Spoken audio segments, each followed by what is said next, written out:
बच्चों जैसे कि हम थर्ड और फोर्थ चैप्टर मैट्रिक्स का कर चुके हैं, तो आज हम करने वाले हैं फिफ्थ चैप्टर मैट्रिक्स कंटिन्यूड।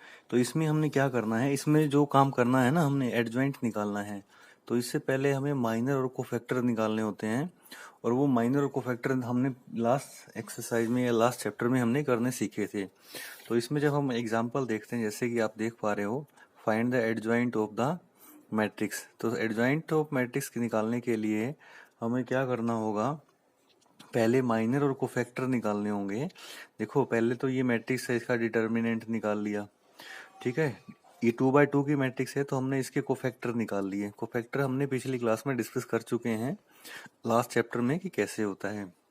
तो इसका जो हमारा एडजॉइंट आए है ना, ये एडजॉइंट ये आया, यहाँ पे ये वैल्यू लिख ली हमने।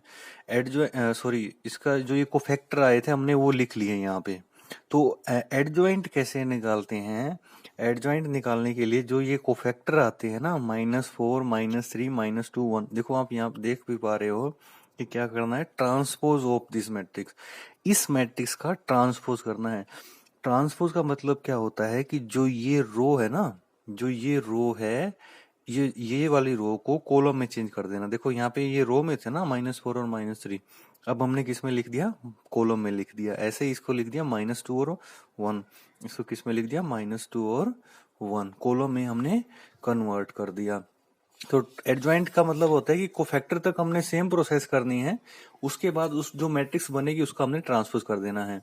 ये हमारा 3x3 वाला केस है।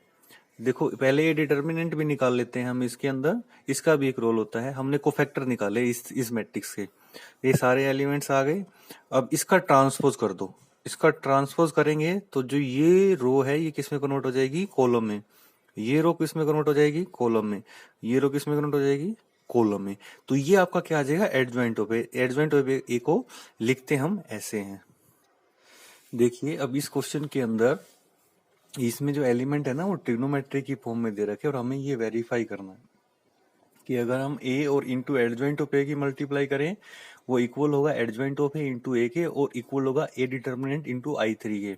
तो ये मैट्रिक्स है, इसका डिटर्मिनेंट निकाल लिया पहले। तो इसका डिटर्मिनेंट निकालने के बाद हमने इसके कोफैक्टर निकाले। ये कोफैक्टर निकाल रखे, A11 A21 A31 A12 A22 A32। इस तरह से हमने ये इसके कोफैक्टर निकाल लिए। कोफैक्टर निकालने के बाद ये जो हमारी मैट्रिक्स आई ना, इसका ये जो इस मैट्रिक्स के ऊपर आप हल्का सा साइन देख रहे हो, ये ट्रांसपोज को रिप्रेजेंट करता है।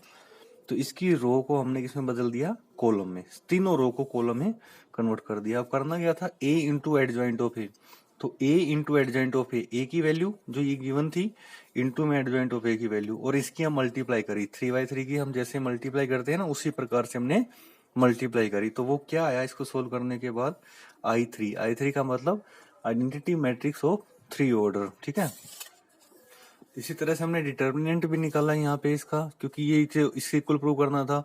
तो ए इंटू एडजॉइंट ऑफ ए हम पहले निकाल चुके थे, एडजॉइंट ऑफ ए इंटू हमने यहाँ से निकाली है, तो वो भी क्या आया, सेम वैल्यू आई है। तो इस एक्सरसाइज में कुछ नहीं करना, सिर्फ एक यही कंसेप्ट नया है कि एडजॉइंट ऑफ ए कैसे निकालते हैं। जो आपको फैक्टर निकालते हैं उनका ट्रांसपोज करना है, और उस ट्रांसपोज को ही हम एडजॉइंट बोलते हैं। तो ये इस एक्सरसाइज की कुछ क्वेश्चंस हैं, एग्जाम्पल से रिलेटेड हैं। आप एग्जाम्पल्स को सोल्व कीजिए, क्वेश्चन अपने आप आपको आ जाएंगे कि कैसे इनको हमने सोल्व करना है।